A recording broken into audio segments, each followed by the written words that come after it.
Ini dia the one and only Mamat Al-Katiri. Speed kenapa terjadi ke Jayapura, Bang?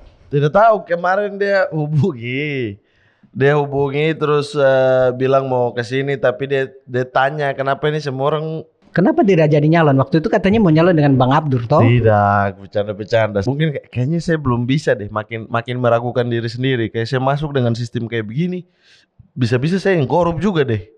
Oh, berarti abang bilang sistemnya rusak di dalam. Iyalah, masa kita ini di podcast Bawaslu ini jebakan atau apa nih? Suruh kita bicara.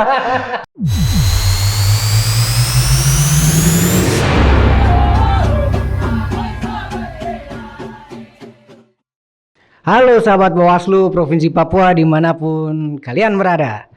Kembali lagi di podcast Bawaslu Provinsi Papua. Kali ini kita kedatangan tamu yang apa nih? Biasanya kalau template-nya kita bilang luar biasa, Bang. Cuman ini ngiri-ngiri sedap. Banyak yang bilang ini kasus ini ada gun shop-nya, gak ada macam-macam. Fitnah Itu fitnah. Ini dia the one and only Mamat Al-Katiri. Selamat beraktivitas apa? Aduh, canggung. Siapa tahu orang mau nonton malam ke siang itu sebut siang.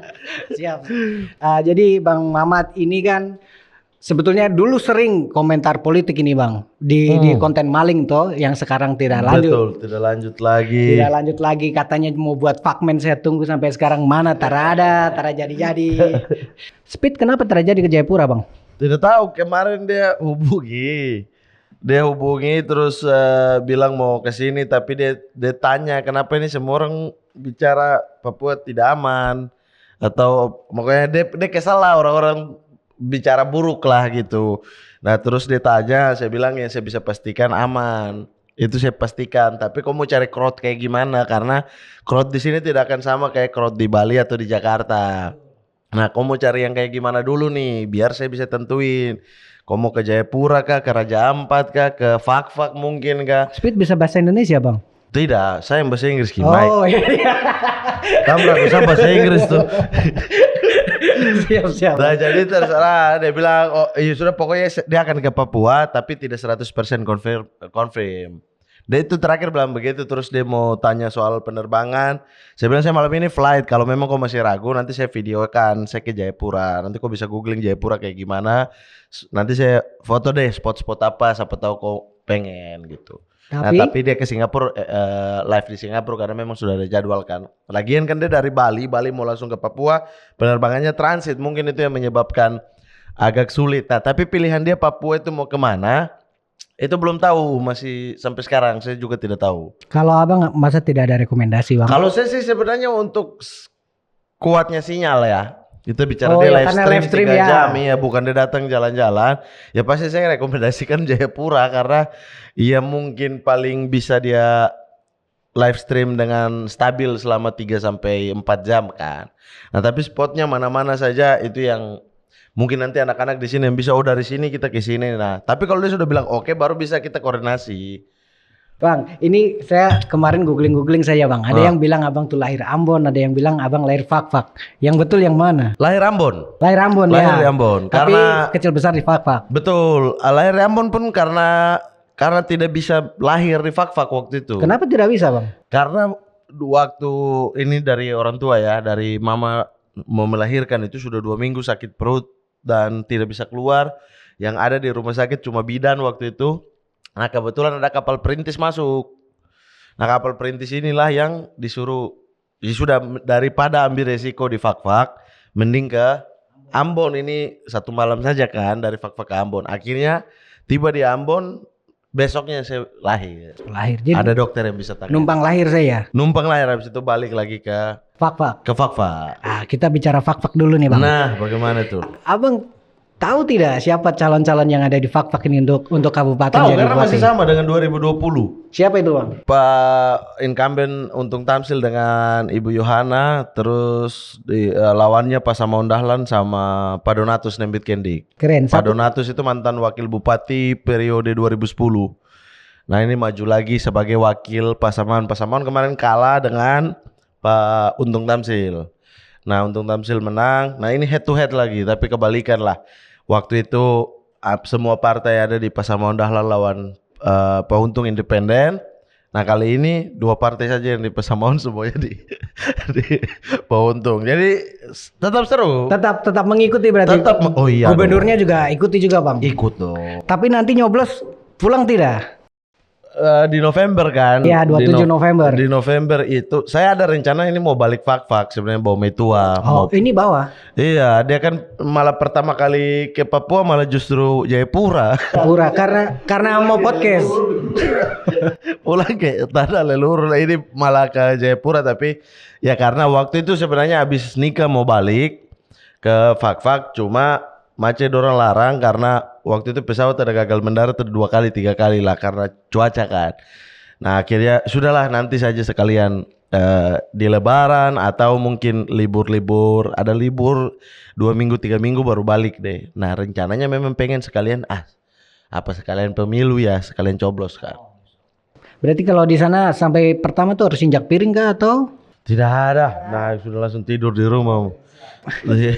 Jadi sahabat Bawaslu tadi barusan memang Bang Mamat nih walaupun dia banyak di Jakarta sekarang ya Bang ya. Jakarta. Tapi masih perhatikan isu-isu yang ada di kampung halaman Bang. Yoi, KTP belum berubah kok, masih KTP Fak-Fak. Abang ini umur 32 atau sekarang tuh Bang? Saya berapa ya? 32. Oh iya 32. 32. 2024 ini ya? Iya 32. 32. Mau bilang 30 tapi kamu tahu ya. Tong kan belajar dulu Bang. Itu sebetulnya sudah bisa nyalon Bang. Kenapa tidak jadi nyalon? Waktu itu katanya mau nyalon dengan Bang Abdur toh? Tidak, bercanda-bercanda. Sebenarnya pengen serius kita apa? mau kasih maju Bang Ari dulu. Kalau Bang Ari berhasil baru kita contoh. Tapi kalau dia saya gagal di bawah berarti tidak kepikiran sih. Semakin lama semakin paham dengan situasi di dunia politik, semakin keinginan itu semakin hilang justru. Kenapa itu Bang justru? Tidak tahu ya, justru kayak mungkin kayaknya saya belum bisa deh, makin meragukan diri sendiri. Kayak saya masuk dengan sistem kayak begini, bisa-bisa saya yang korup juga deh. Oh berarti abang bilang sistemnya rusak di dalam. Iyalah, masa kita di podcast Bawaslu ini jebakan atau apa nih? Suruh kita bicara nanti baru itu masuk itu. Itu berdasarkan surat edaran kena itu. Iya kalau saya sih kalau tidak ideal secara ideal. sistem, artinya manusia siapapun masuk ke dalam dengan sistem yang berjalan tanpa perubahan sih akan sulit sih. Nah sementara perubahan kita tidak bisa berharap perubahan dari dalam sih. Kalau saya tidak percaya perubahan yang instan itu justru terjadinya di dalam. Justru di dalam itu akan mau berubah kalau tekanan publik di luarnya besar kan. Sehingga perjuangan dari luar untuk merubah sistem itu dulu itu lebih bagus, lebih ideal dilakukan di luar dengan kekuatan persatuan lah. Kita bersatu untuk kita menjaga kebijakan publik supaya tetap bagus gitu. Bang, menurut abang pemilu tuh pilkada kita bicara konteksnya sekarang itu masih perlu diawasi tidak sih Bang? Ya iyalah. Perlu diawasi. Diawasi bukan hanya lembaga kayak Bawaslu, tapi diawasi oleh semuanya gitu loh. Saya dulu zaman 2000 pertama kali ke Jogja 2010. Saya kan KTP masih Fak-Fak tuh. Tapi ada pilkada kan waktu itu, pilkada dan pileg sama-sama.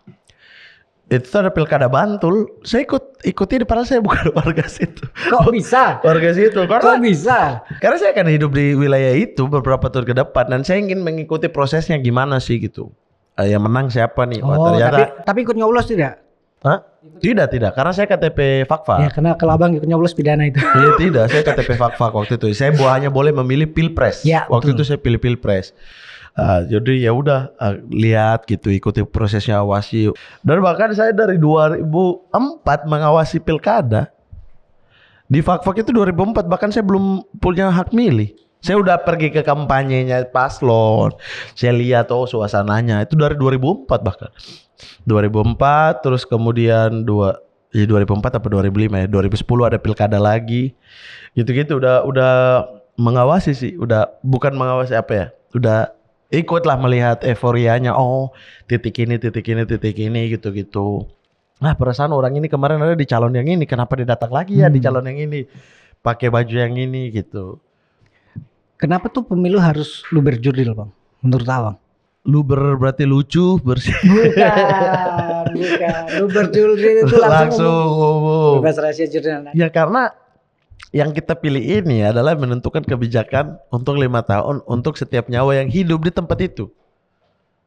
Setiap nyawa ya, dia tuh bukan hanya kita berbicara manusianya, kita berbicara lingkungan hidupnya, kita bicara hewannya, kita bicara tumbuhannya.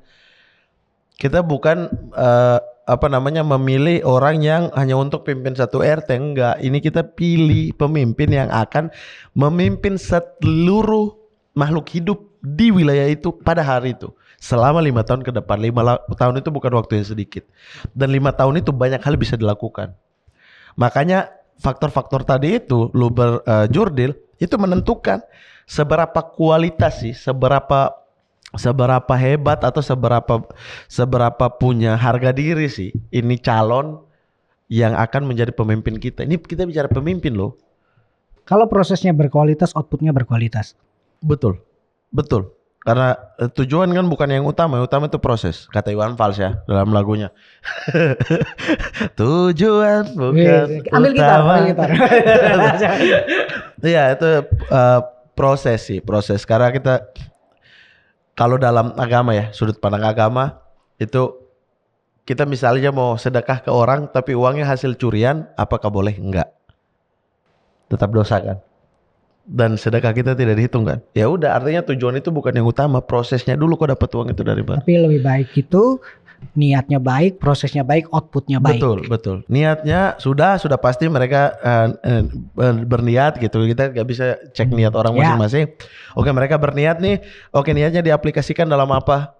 Oke, visi misi dan lain sebagainya. Oke, bicaranya dan lain sebagainya. Oke, dilihat. Habis itu setelah itu prosesnya gimana sih dia mau menuju ke sana? Prosesnya dari belakang sampai ke depan ini ada cacat nggak gitu? Karena nggak bisa kita misalnya kayak dia itu pernah dulu korupsi tapi dia udah baik loh. Dia udah tidak korupsi lagi, itu anomali sih maksudnya ya udah kita nggak bisa nilai masa depan orang, kita hanya bisa lihat backgroundnya. Oke, ini kita mau kasih dia pemimpin. Kalau kita mau dikasih dia ketua kelas, yang penting dia bisa pukul anak-anak yang lain. Iya kan kalau ketua kelas. Tapi ini pemimpin yang memimpin seluruh makhluk hidup di wilayah ini untuk 5 tahun ke depan. Jadi dia mau apa, dia latar belakangnya bagaimana, itu harus dicek semua. Ini ada yang lucu nih Bang. Perbedaan pilkada dengan pilkab. Sudah pernah dengar Bang? Oh ya. Sudah pernah tahu? Kalau pilkab itu kalau kita lupa jadi. Tapi kalau pilkada kalau jadi lupa. Bagaimana Bang Mamat harus mematahkan persepsi itu? Harus dari atas ke bawah. Ketika pemilunya itu aturannya benar, parpol-parpol itu aturannya betul gitu. Faktor-faktor resiko itu dihilangkan, pemilunya jadi ideal. Kayaknya kemungkinan itu sedikit gitu loh. Karena ya kembali lagi di obrolan kita di awal bahwa di zaman pemilu langsung seperti ini, popularitas dan elektabilitas itu kan menjadi hal yang paling itu yang jadi masalah gitu loh. Kalau aturan-aturannya bagaimana kalau itu tuh tidak lupa itu konotasinya adalah seluruh masyarakat. Makanya pasti harus dari atas ke bawah, dari atas undang-undangnya benar, KPU sama Bawaslu-nya benar, turun ke bawah partisipasi publik besar. Baru habis itu kita menemukan pemimpin ini dia akan kembali lagi.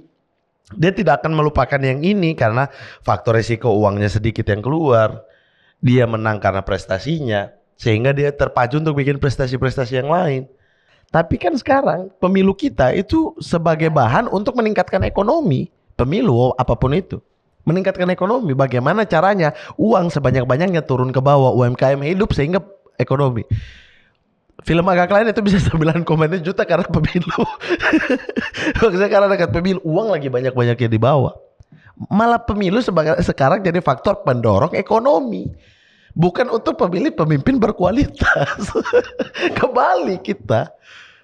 Itu ya makanya ke depannya bagaimana cost-nya makin rendah tapi partisipasi pemilu makin naik. Karena kalau cost-nya itu makin tinggi terus partisipasi juga makin tinggi, kita udah temukan hasilnya. Cost sama dengan partisipasi pemilu. Itu tidak usah kita belajar atau tidak usah apa. Karena jujur saya juga penasaran kenapa bisa berbanding lurus. Apa sekarang pemilu itu faktornya adalah uang 100%? Kan miris kita. Ada yang bilang tuh Bang, kalau memang demokrasi itu bahan bakarnya uang. Iya. Toh, tapi demokrasi yang kita bisa bilang misalnya di Finlandia, ke Swedia, ke itu negara-negara Eropa itu kan ada yang wakil rakyatnya tuh bahkan Makanya kembali lagi di omongan kita yang pertama Apa itu? bahwa sistemnya butuh persatuan dari luar sehingga misalnya ketika di pilkada ini kalian bersatu untuk hindari segala hal yang berhubungan. Kalian bantulah Bawaslu, kalian bantulah KPU sebagai penyelenggara. Sehingga persatuan itu yang bisa menentukan kebijakan publik. Dia takut mau pakai uang. Dia semua masyarakat sepakat untuk lapor kalau ada yang suap. Semua masyarakat bersatu untuk tidak pilih yang pakai uang. Dan saya bisa kasih tahu di Fakfak 2020 bisa. berarti memang people power itu tidak bisa Makanya artinya optimisme itu selalu ada karena kita selalu punya contoh. Sulawesi Selatan siapa yang menang? Kota kosong kan? Semua sepakat untuk tidak memilih kan? Bang, kita sudah bicara banyak sekali Bang ini. Oke. Tapi saya minta satu apa yang konkret begitu Bang. Bagaimana Bang Mamat melihat pilkada kita 27 November nanti? Saya berharap ya, ini harapan ya. Ya Karena harapan kalau- dan pandangan. Iya. Kalau di harapan kualitas kita sebagai pemilih maupun yang dipilih itu naik. Yang dipilih juga kualitasnya harusnya naik dengan satu dia tidak menggunakan cara-cara yang pastinya tidak etis lah gitu. Artinya bahkan saya berharap bahwa jangankan black campaign, negatif campaign aja janganlah. Jangan. Negatif ya. negatif. Padahal negatif kan masih boleh kan Masih boleh. dalam pemilu gitu. Bahkan negatifnya lebih berkualitas gitu loh, adu gagasan. Nah, saya berharap setiap tahunnya kualitas yang dipilih itu naik. Tapi kualitas pemilih juga harus ikut naik. Kualitas pemilih itu naik dengan ya tadi ya bersatu untuk oke kita bikin ini pemilu berkualitas gitu. Komitmennya ada, Tapi kesadarannya itu ada. tuh butuh perjuangan, butuh berdarah-darah bagi orang yang udah komit, mengajak orang lain yang nggak komit atau yang nggak komit ini sadar gitu loh. Dan untuk kesadaran itu ya dari yang dipilih juga harus memberikan kesadaran secara utuh kepada yang memilih gitu bahwa saya tidak akan kasih kau uang, kau mau pilih saya silahkan, tidak pilih saya silahkan. Saya janjikan kau ini kualitas pendidikan yang bagus, kau punya anak sekolah akan begini, kau punya ipar akan kerja di sini, kau punya adik perempuan akan saya ini gitu ada tunjangan hamil dan lain sebagainya gitu. Ini kualitas yang saya mau kasih ke kau. Tapi kalau kau pilih uang, sorry saya tidak kasih. Harusnya yang memilih kayak begitu. Yang dipilih memberikan kesadaran itu dari semuanya. Ini mau dimanapun ya, maksudnya di Papua, Papua Tengah, Papua Selatan, Pegunungan, Barat Daya, Barat. Semuanya saya berharap kita dapat kualitas pemimpin atau kualitas yang dipilih itu yang oke.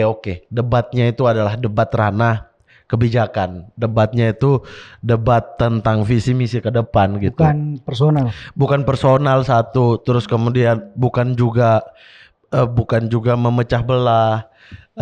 Jadi harus betul-betul kayak oke, apa langkah kamu ke depan? Langkah saya ini. Oke, menurut saya langkah yang ini tidak efektif deh karena secara akan lebih enak gitu. Sehingga menyadarkan masyarakat bahwa kalau masyarakat itu dikasih terus menerus pendidikan politik yang baik, saya yakin 100%. Yakin sekali karena saya itu percaya dengan kualitas nilai dan kualitas diri dari orang Papua sih. Pokoknya dia orang manapun dia tinggal di wilayah Papua, saya percaya dengan kualitas nilai dan kualitas dirinya. Harga dirinya itu tidak bisa dibeli dengan apapun. Itu saya percaya sih. Jadi sehingga di pilkada besok harapan saya yang dipilih semakin berkualitas, yang memilih pun lebih berkualitas lagi. Oke. Kita sudah masuk di penghujung acara Bang. Yoi. Kira-kira apa pesan-pesan Bang Mamat untuk anak-anak muda Papua ini menyongsong pilkada serentak 2024 Bang? Silakan Bang. Ya buat ya muda ya tua juga ya, pernah muda ya. Yang tadi saya bilang ini itu bagaimana kita memilih pemimpin untuk diri kita, terus kemudian memimpin seluruh yang bernyawa di wilayah ini gitu. Pikirnya jangan pendek, jangan kesenangan sebatas kita 100.000 yang penting misalnya, jangan. Karena hak kita yang dipimpin oleh orang ini ke depan itu sangat besar. Hak makhluk hidup yang ada di wilayah ini untuk kedepannya sangat besar. Hak pepohonan untuk hidup, tergantung kebijakan mereka pohon-pohon itu bisa mati. kebijakan mereka itu binatang-binatang bisa hilang gitu. Dan dengan kebijakan mereka juga hak hidup kita juga bisa dirampas gitu. Hak hidup itu bisa lihat hak tinggal, hak apapun, hak untuk mendapatkan pekerjaan yang layak, itu hak sebagai warga negara. Jadi pilih yang benar. Dan juga jangan terpancing, jangan terprovokasi dengan isu apapun.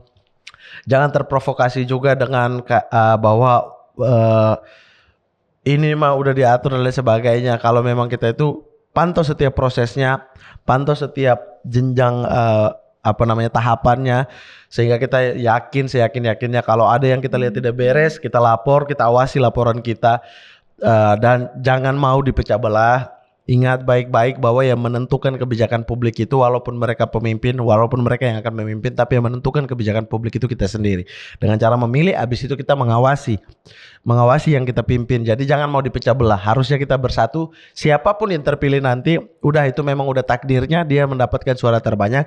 Tapi mau yang milih dia ataupun tidak milih dia di sebelumnya, tetap sama-sama bersatu. Kita jaga janji-janji dia, kita awasi dia, kita tekan kebijakan yang harusnya baik untuk dia laksanakan. Karena kalau kita bersatu, sebenarnya penguasa juga sebenarnya, pemerintahan juga itu sebenarnya aware gitu, karena mereka masih punya jalan karir politik yang panjang gitu. Jadi jangan mau dipecah belah, jangan mau dirusak oleh apapun, karena siapapun yang terpilih dia tidak lebih besar sekalipun dari Papua. Jadi yang harus kita jaga adalah Papuanya, bukan siapa yang kita dukung, siapa yang kita pilih, siapa yang menang, siapa yang kalah, bukan. Karena Papua jauh lebih besar daripada orang-orang yang calon ini. Oke, itu pesan dari saya. Oke, itu tadi sahabat Bawaslu di seluruh Indonesia, Bang Mamat Al-Kartiri dengan segala kecintaannya terhadap Papua. Yoi. Itu tadi perbincangan kita dengan Bang Mamat. Saksikan terus podcast Bawaslu Provinsi Papua. Bersama rakyat awasi pemilu, bersama Bawaslu tegakkan keadilan pemilu. Dari Papua untuk Indonesia. Ayo tolak